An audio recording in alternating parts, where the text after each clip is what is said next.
Ambassador Kyung-ho walked through the massive doors of the council chamber. The room was huge, filled with beings from hundreds of different worlds.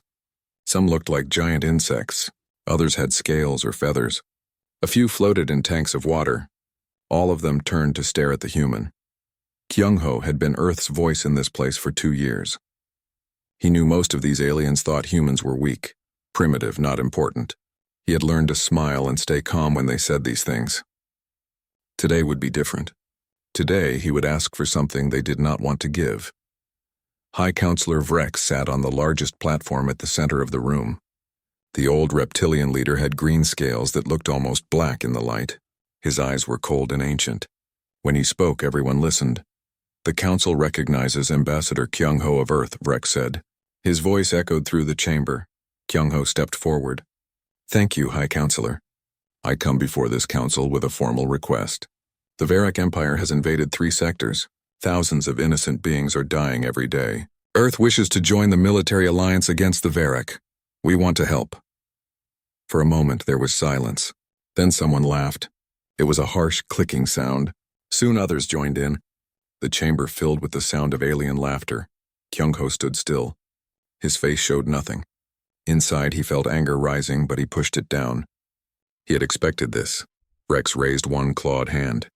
The laughter stopped. Ambassador, your offer is noted. But Earth has been part of galactic society for only 5 years. Your technology is centuries behind ours. Your people have never fought in space. What could you possibly offer? A delegate from the Kormath species stood up. She had blue skin and 4 arms. The humans are too violent, she said. Their entire history is war. They fight each other constantly. How can we trust them in a civilized conflict? Another voice spoke from across the room. This one belonged to an amphibious being named Alex. I have studied human warfare. They use terrible weapons, chemical gases, nuclear bombs. They destroy entire cities. This is not how galactic wars are fought. Kyung-ho waited until they finished. You speak of our past, he said quietly. Yes, humans have fought terrible wars. We learned hard lessons from them. That is exactly why we want to help now. We understand the cost of war. We know what happens when good people do nothing. Pretty words, Vrex said, but words do not win battles. The Varric Empire has thousands of warships. They have conquered entire sectors. What do humans have? A few exploration vessels? Some cargo ships? Kyung-ho looked directly at the High Counselor. We have courage. We have determination. And we have more than you think. Vrex leaned forward. Is that a threat, Ambassador? No, Kyung-ho said. It is a fact. The council chamber erupted in noise. Some delegates shouted angrily. Others talked among themselves. Vrex let them argue for several minutes. Then he called for order. The council will vote, Vrex announced. All in favor of allowing Earth to join the military alliance indicate now. Kyung-ho watched as the voting board lit up. Red lights appeared across the display. Rejection after rejection. When the count finished, only 3 delegates had voted in favor.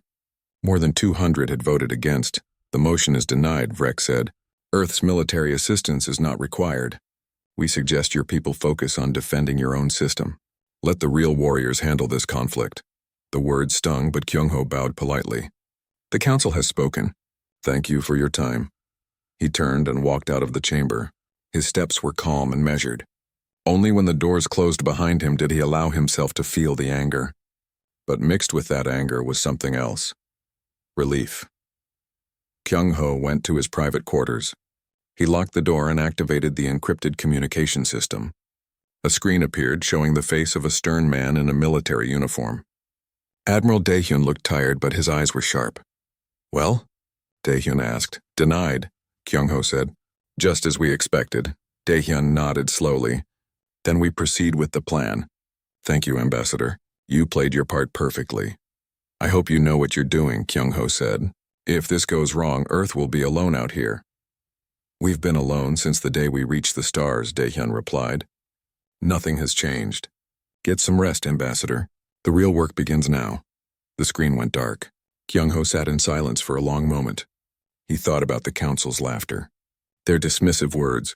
Their absolute certainty that humans were weak. They had no idea what was coming.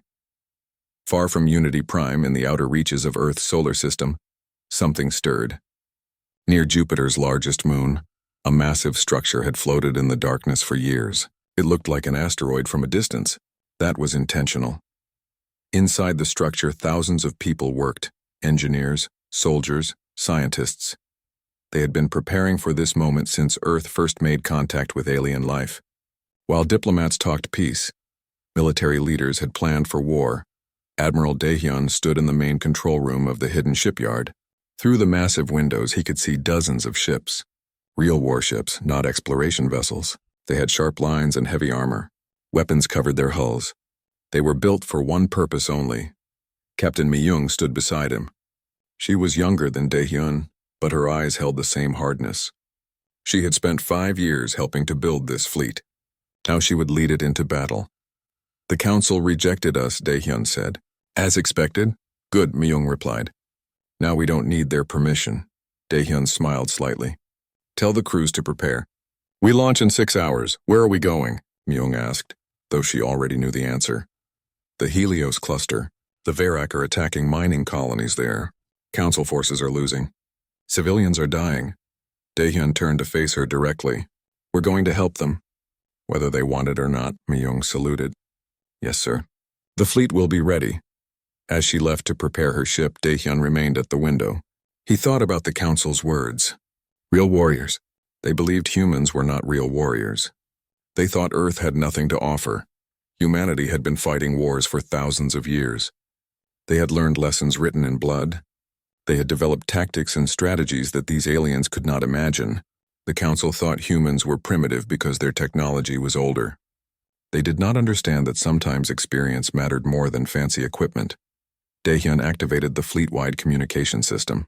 His voice reached every ship, every crew member. "This is Admiral Daehyun. In 6 hours we will leave this shipyard. We will travel to the Helios cluster. We will engage the Varak Empire in combat. The Galactic Council does not want our help. They think we are weak. They think we have no place in their war." He paused, letting his words sink in. "We are not doing this for the Council. We are not doing this to prove anything to aliens who laugh at us. We are doing this because innocent people are dying, and we have the power to help. We are doing this because it is right. That is what humans do. We stand up when others fall down. We fight when others run away. We do what needs to be done." Throughout the fleet, crew members listened. Some were afraid. Some were excited. All of them understood what this meant. They were about to enter a war without permission, without support, without knowing if they would survive. "The galaxy will learn who we are," Daehyun continued. "They will understand what humanity means. Not through words. Through actions. Prepare yourselves. This is what we trained for. This is our moment," he ended the transmission. The shipyard came alive with activity. Ships powered up their engines. Crews ran final checks. Weapons were loaded. Supplies were secured. 6 hours later, the hidden doors of the shipyard opened. One by one, the warships emerged into the darkness of space. They formed up in precise formations. 53 ships total.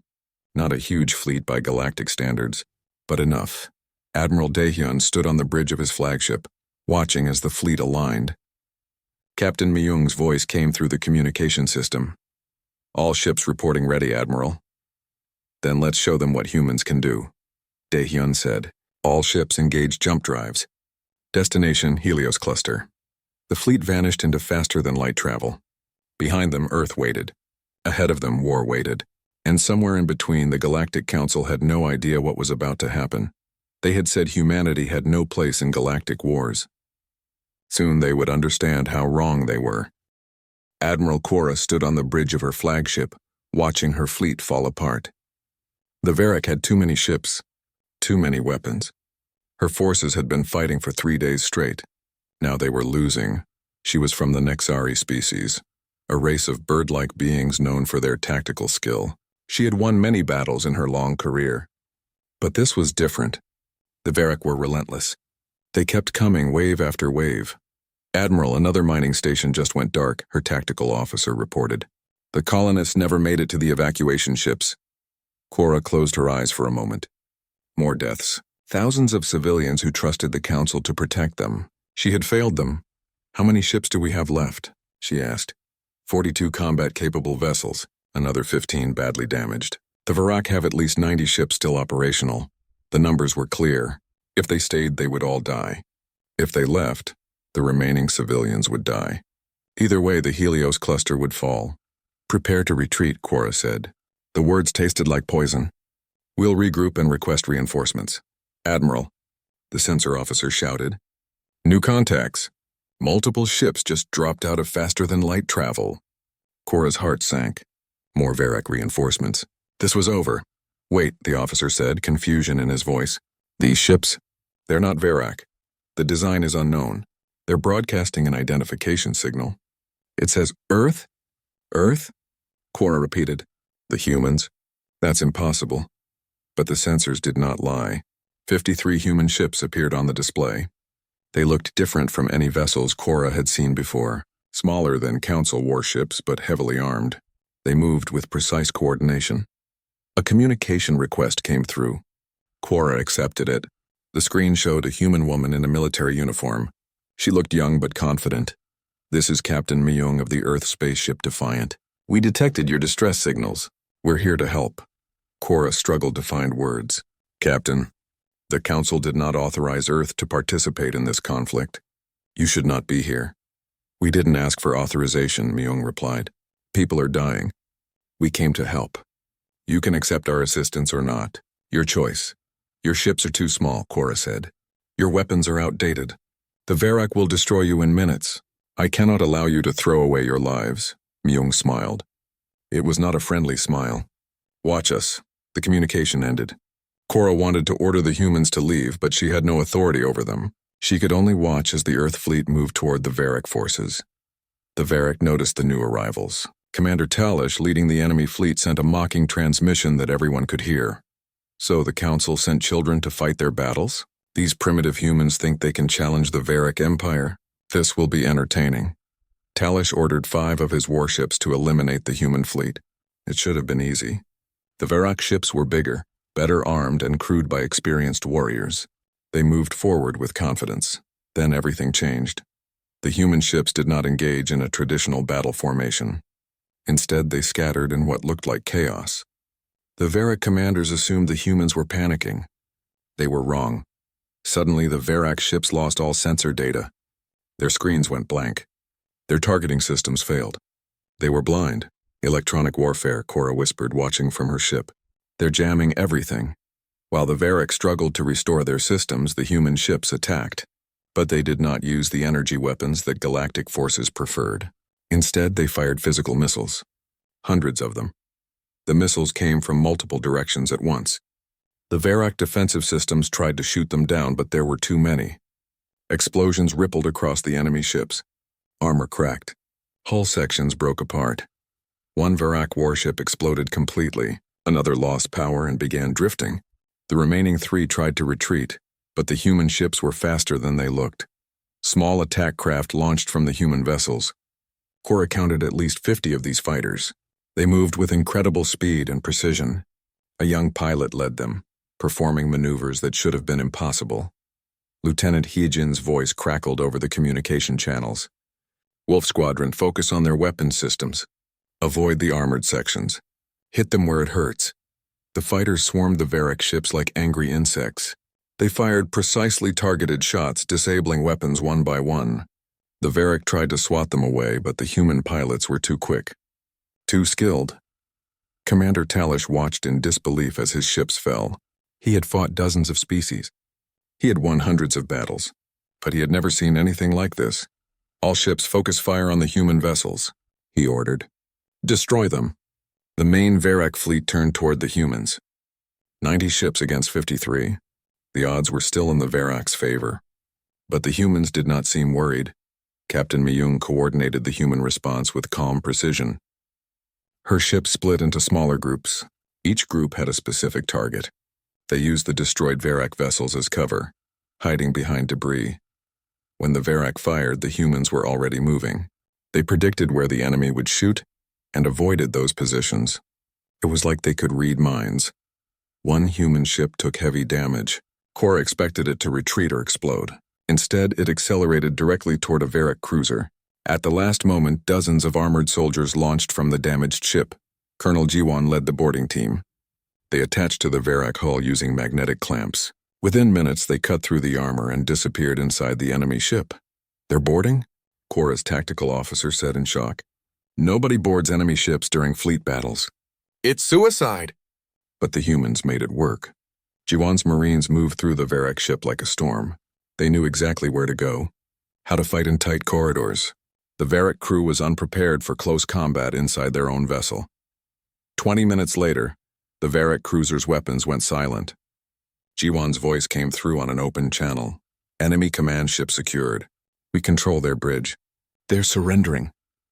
Commander Talish could not believe what he was seeing. A captured command ship, dozens of his vessels destroyed or disabled, and these were supposed to be primitive humans? He made a decision. "All ships retreat." Fall back to the staging area. The Varak fleet turned and ran. The humans did not chase them. They had accomplished their goal. The Helios cluster was safe. Cora sat in her command chair, stunned. Her entire fleet had been losing badly. Then 53 human ships arrived and turned everything around in less than an hour. She opened a communication channel to the ESS Defiant. Captain Myung appeared on screen. She looked tired but satisfied. "Captain," Cora said carefully. "That was impressive. I have never seen tactics like that." "Where did you learn to fight this way?" Myung shrugged.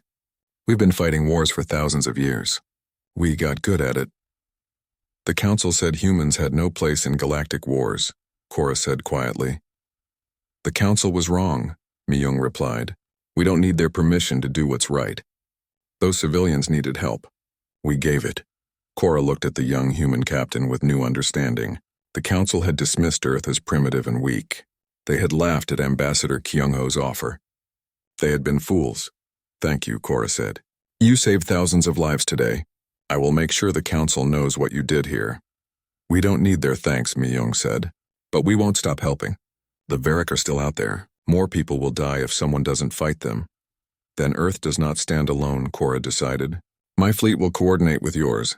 Together we can do more." Myung smiled. This time it was genuine. "We'd be honored, Admiral." As the communication ended, Cora called her science officer.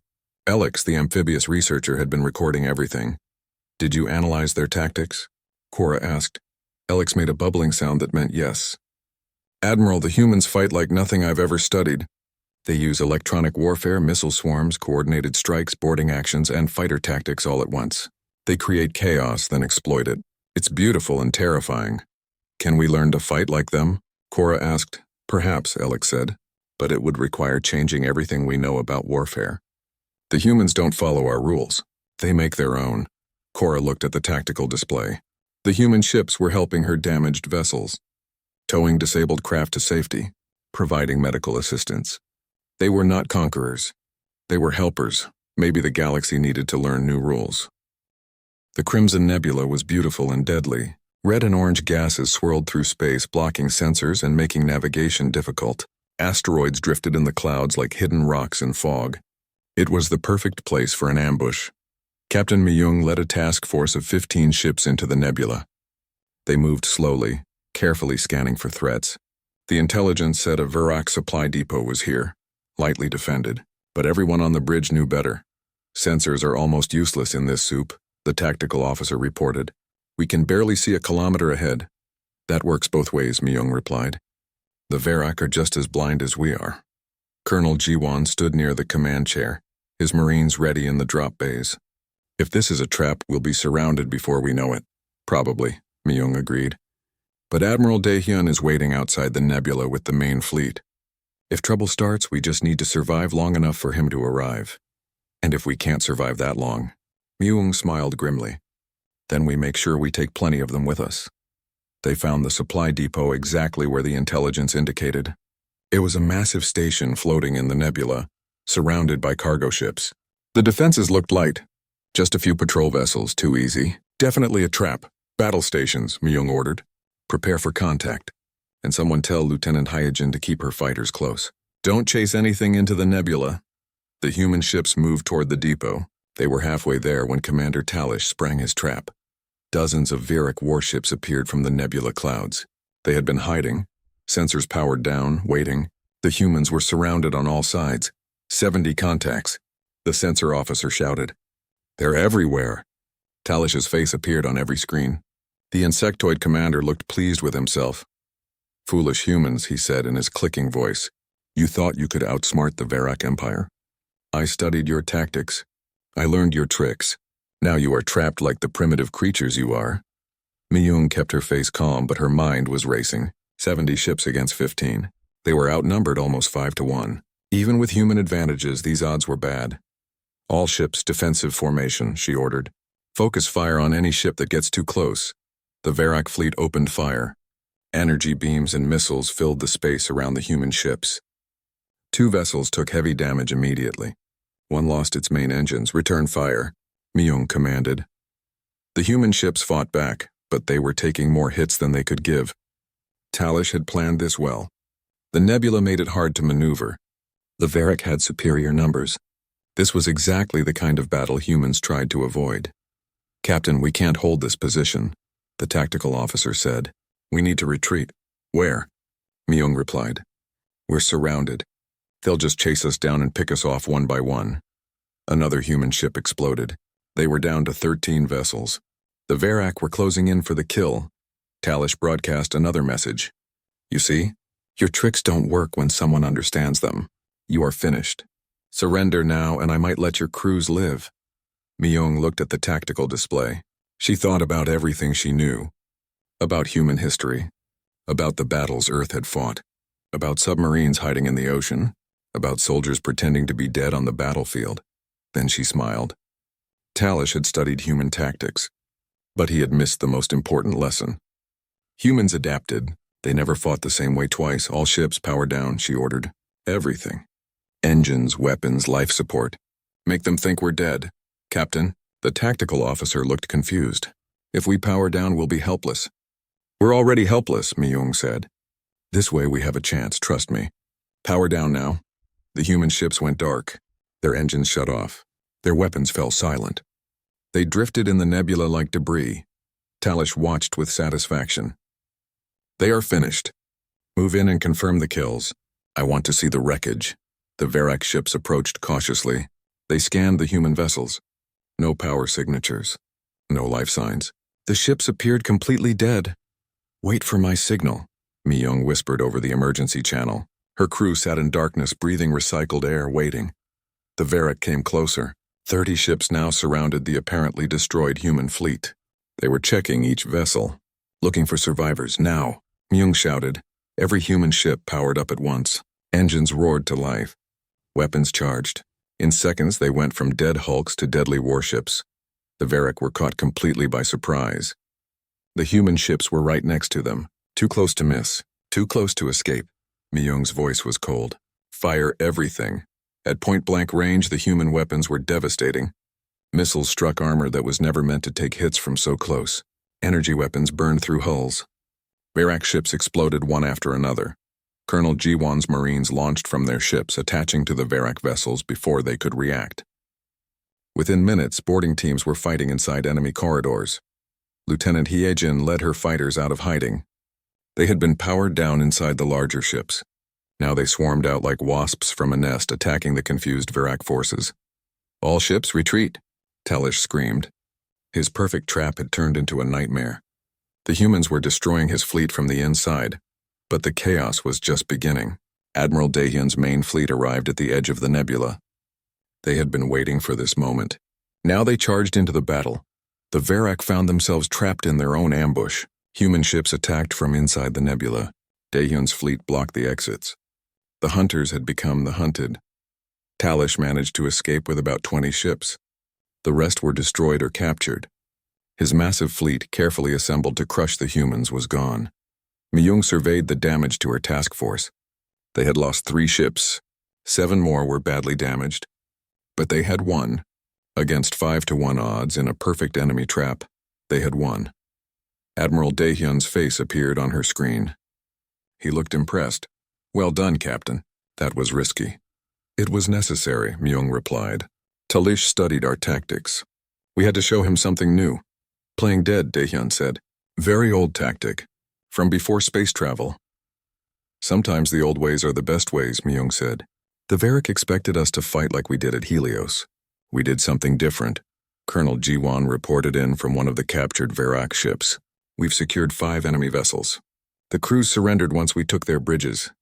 Good work, Colonel, Daehyun said. Bring them back to base. We need intelligence from those ships. Far from the battle in the Verak command center, Talish stood before his superiors. The insectoid leaders were not pleased. You promised to destroy the human fleet, one of them said. Instead, you lost 50 ships. The humans are not what we thought, Talish admitted. They adapt. They change. Every time we think we understand them, they do something unexpected. Then we must adapt as well, another leader said. These humans have proven themselves dangerous. If we cannot defeat them in battle, we must find another way. Talish nodded slowly. He had underestimated the humans, tried to use their own tactics against them. It had been a mistake, but he would not make that mistake again. On Unity Prime, High Counselor Vrex received the report of the Battle of Crimson Nebula. He read it 3 times, not quite believing what he saw. The humans had walked into an obvious trap. They had been outnumbered, surrounded. They should have been destroyed. Instead, they had turned the trap around and won decisively. Admiral Cora stood beside him, reading over his shoulder. Remarkable, she said quietly. They pretended to be destroyed, then attacked when the enemy came to investigate. It's brilliant, it's insane, Vrex corrected. Powering down completely in the middle of a battle? One mistake and they would all be dead. But they weren't, Cora said. That's what makes humans so dangerous. They take risks that no rational species would consider, and somehow they make those risks pay off. Vrex looked at the final casualty numbers. The Verak had lost 70% of their fleet in that battle. It was a disaster for them. A triumph for Earth. The Council can no longer ignore what is happening, Vrex said. The humans are winning this war for us, whether we like it or not. Then perhaps it is time to officially recognize their contribution, Cora suggested. Give them the respect they have earned. Vrex nodded slowly. Perhaps. But the question remains, what will humans want in return? They fight for principles, you say. But everyone wants something. Why don't we ask them? Cora said. Ambassador Kyung-ho received the invitation to meet with the High Counselor. This time it was private, respectful. The tone had changed completely from their first meeting. Maybe, finally, the galaxy was beginning to understand what humanity could do. Admiral Daehyun stood in the war room looking at the star map. Red markers showed Verak positions. Blue markers showed human and council forces. The pattern was clear. The Verak Empire was losing. After the disaster at Crimson Nebula, the Verak had lost their momentum. Their supply lines were cut. Their fleets were scattered. But they were not finished. Their homeworld still had massive defenses and thousands of ships. We need to end this, Admiral Cora said. She had come to the Human Command Center for this meeting. Every day we delay, more civilians die in occupied systems. I agree, Daehyun replied. But attacking the Verak homeworld is risky. Their defenses are strong. We could lose half our fleet. What if we don't attack alone? Cora suggested. The Council has finally agreed to formally coordinate with Earth. We can combine our forces. Human tactics with Council firepower. Captain Myung looked up from the tactical display. A joint operation? That's never been done before. Nothing about this war has been done before, Cora pointed out. Humans changed everything. Now it's time to finish what we started together. Daehyun studied the map carefully. A direct assault on the Verak homeworld would be costly, but if they coordinated properly, used human tactics to create chaos while Council ships provided heavy firepower, it could work. How many ships can the Council commit? He asked. Everything, Cora said. 200 capital ships, 500 support vessels. Every species that voted to accept human assistance is sending forces. Daehyun raised his eyebrows. That's the entire Council fleet. They're scared, Cora admitted. The Verak know they're losing. Desperate enemies are dangerous. The Council wants this war over before the Verak try something extreme. Then we attack, Daehyun decided. But we do it my way. Fast insertion. Multiple strike points. We hit their orbital defenses while Council ships engage their fleet. Then Colonel Jiwan's Marines go in and capture their government. You want to board their homeworld? Cora looked shocked. That's insane. It's human, Myung corrected with a smile. 3 weeks later, the combined fleet gathered at the edge of Verak space. It was the largest military force assembled in galactic history. Human ships mixed with Council vessels from dozens of species. Lieutenant Hijin prepared her fighter squadron. She had received a promotion after Crimson Nebula. Now she led a mixed unit of human and alien pilots, teaching them human tactics, learning from their experience. Colonel Jiwan briefed his Marines. 5,000 human soldiers would lead the ground assault. Another 10,000 council troops would support them. It was going to be the biggest boarding operation ever attempted. On Unity Prime, High Counselor Vrex addressed the galaxy. His speech was broadcast to every system. For too long, the Varak Empire has brought death and destruction to innocent worlds. We tried negotiation. We tried limited warfare. Nothing worked. Now, with our human allies, we will end this threat once and for all. Today, we strike at the heart of the Varak Empire. Today, we fight for peace.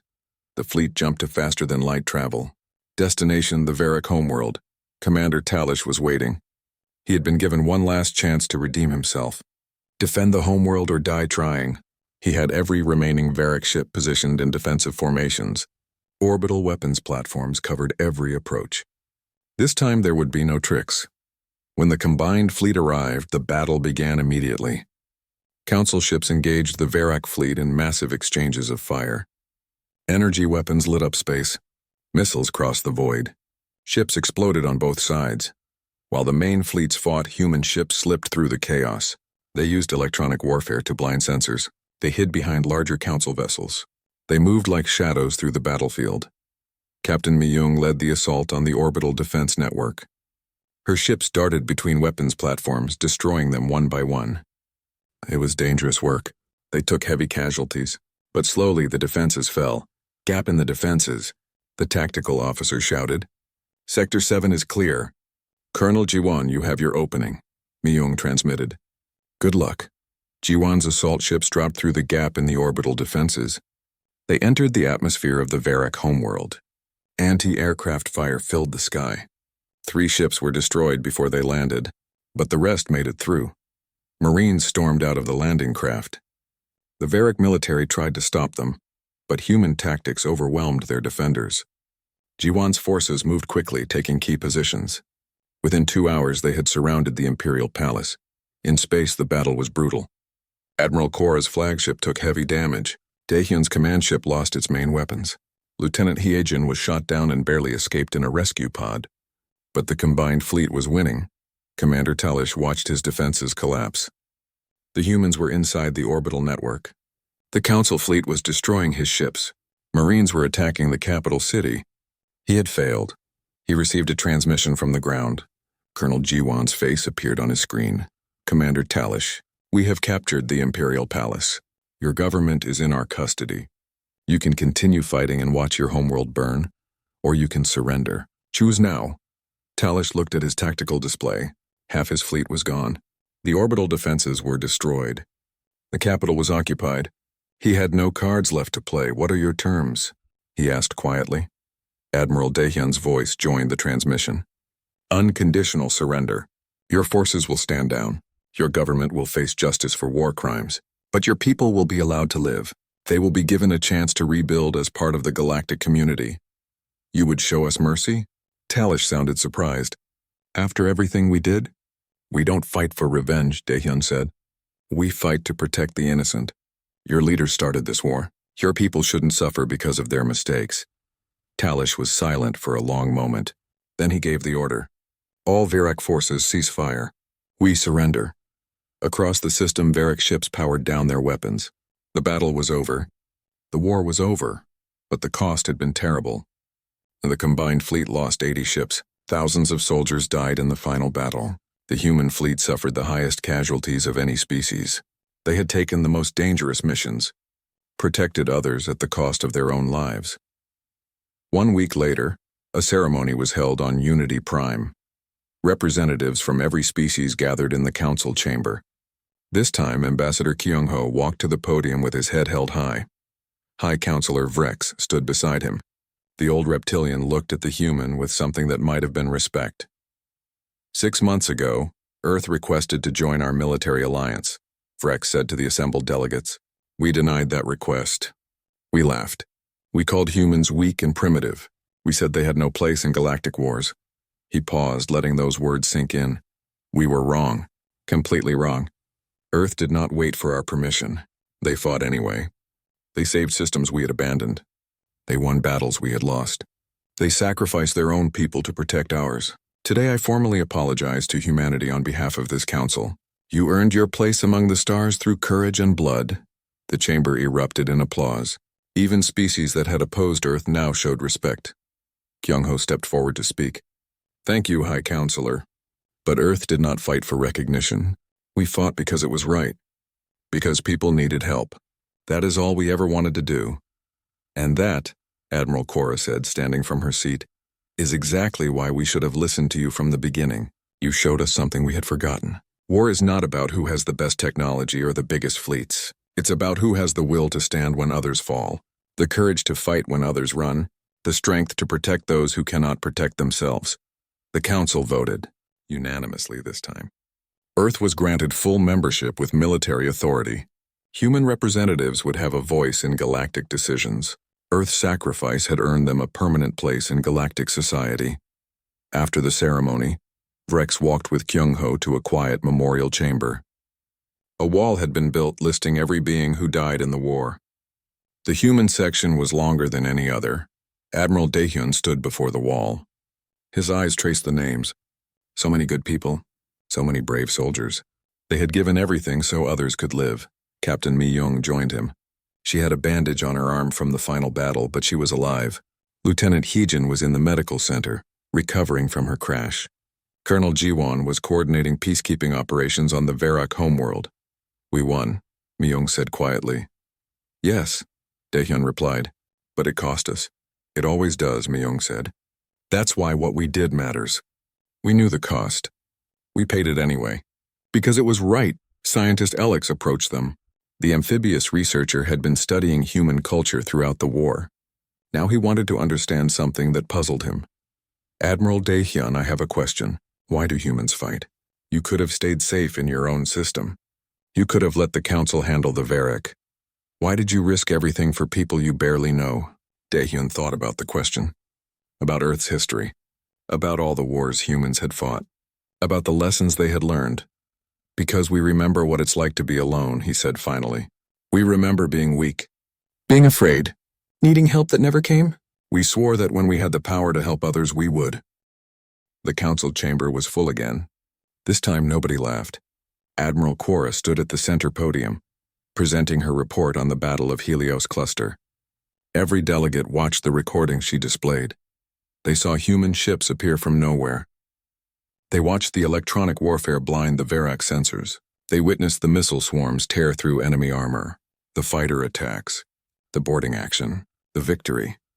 When the recording ended, the chamber was silent. High Counselor Vrex was the first to speak. This is confirmed. The humans achieved this with only 53 ships? Yes, Cora replied. And they lost only 3 vessels. The Verak lost 27 ships destroyed, another 15 captured or disabled. It was not even close. A delegate from the blue-skinned Kormath species stood up, the same one who had called humans too violent. This proves my point. The humans are dangerous. They fight with no honor, no respect for proper warfare. They saved 30,000 civilians, Cora said sharply. My fleet was about to retreat. Those people would have died. The humans asked for nothing in return. They entered a combat zone without authorization. Another delegate shouted. They ignored council law. Ambassador Kyung-ho rose from his seat. He had been quiet during the entire presentation. Now he spoke with cold precision. Earth requested authorization. This council denied it. We were told to stay home and let the real warriors handle the conflict. So we did what we always do.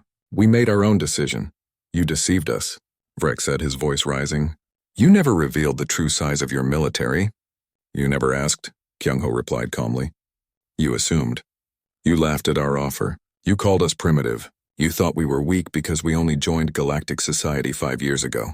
That was your mistake, not ours. The chamber erupted in arguments. Some delegates demanded that Earth be punished. Others insisted that humans were now proving themselves valuable. A few species called for the Council to formally accept human military assistance. Rex raised his hand for silence. It took several minutes for the noise to die down. The fact remains, Vrex said, that humans are operating military forces in Council space without official sanction. This creates serious legal problems. Then change the law, Cora suggested.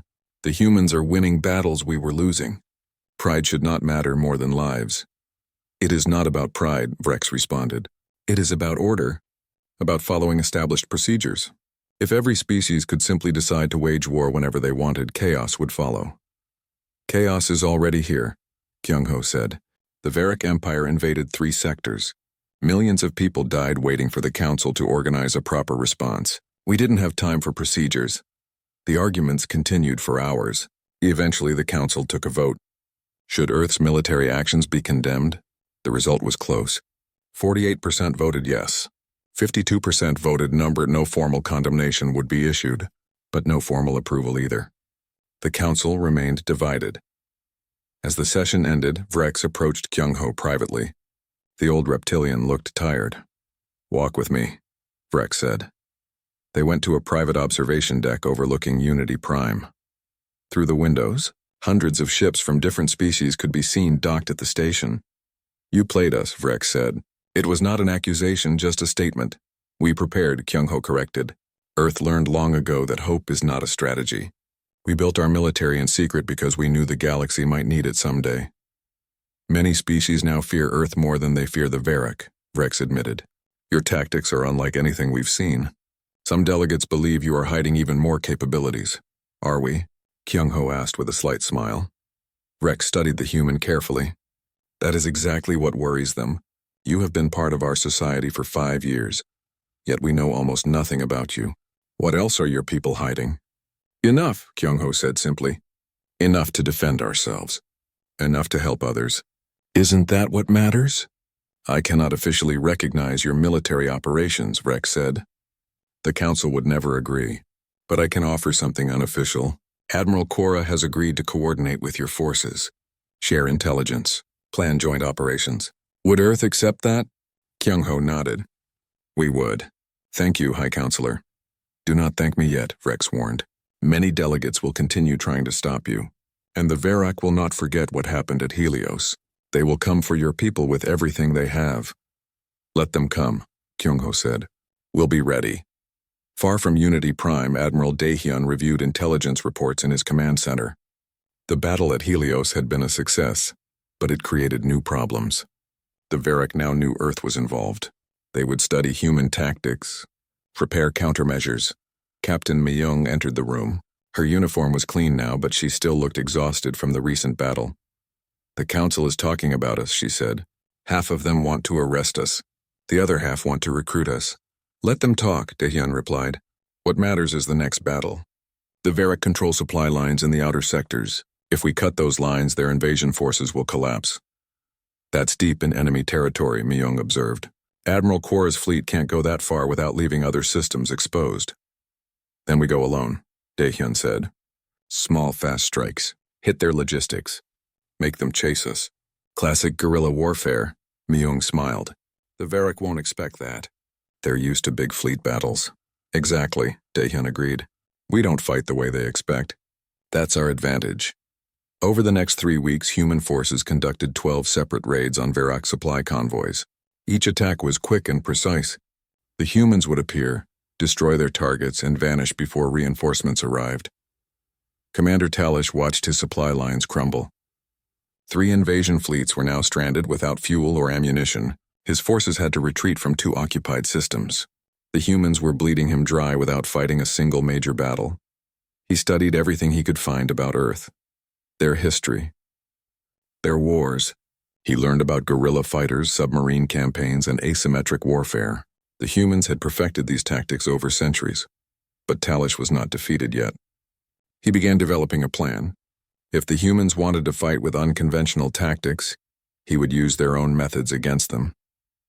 He would set a trap they could not resist.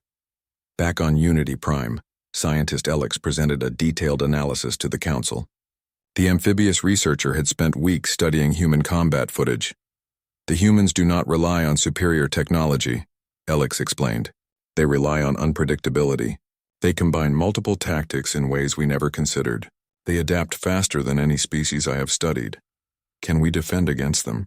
A delegate asked nervously. "Defend against them?" Alex made a confused bubbling sound. "Why would we want to defend against our allies?" Because they might not always be our allies, the delegate replied. What happens when this war ends? Will humans simply return to Earth? Or will they decide they deserve a larger role in galactic affairs? Alex considered this. I believe humans will do whatever they think is right. That is both their strength and what makes them dangerous. They do not follow our rules. They follow their own conscience. Admiral Quora had been listening to the discussion. She stood up and addressed the council. I have fought alongside human forces for 3 weeks, she said. I have seen how they operate. Yes, they are dangerous. Yes, they are unpredictable. But they are also honorable. They risk their lives to save people they do not know. They could have demanded payment or territory. They asked for nothing. That makes them even more dangerous, the Cormath delegate insisted. If they wanted power, we could understand them. But they claim to fight for principles. That kind of thinking leads to crusades, to forcing their beliefs on others. Or, Cora said quietly, it means they genuinely want to help. Maybe we should stop being afraid of them and start learning from them. High Counselor Vrex watched the debate with tired eyes. The council was split. Some species wanted to embrace humanity as powerful allies. Others wanted to contain them before they became too influential. But the truth was simple. The humans were winning battles. The Verak were losing ground. Whatever the council decided, the war was changing because Earth had entered it. In the outer sectors, Captain Myung received new intelligence. A Verak supply depot had been located in the Crimson Nebula. It was lightly defended but contained enough fuel and ammunition to support 3 invasion fleets. It's perfect, her tactical officer said. We could destroy it in one strike. Myung studied the data carefully. Something felt wrong. The depot was too exposed, too easy to find, too valuable to leave poorly defended. Send this to Admiral Daehyun, she ordered. I want his opinion before we move. When Daehyun reviewed the intelligence, he immediately saw what Myung suspected. It was a trap. The Verak had learned. They were using human tactics against humans, creating bait they knew Earth forces could not ignore. Recommend we investigate, Daehyun sent back, but carefully. If it is a trap, we can turn it against them. Send your task force. I'll position the main fleet nearby. If they spring the trap, we'll be ready. Myung smiled when she read the response. The Admiral understood. The Verak thought they were clever using human strategy, but humans had been doing this for thousands of years.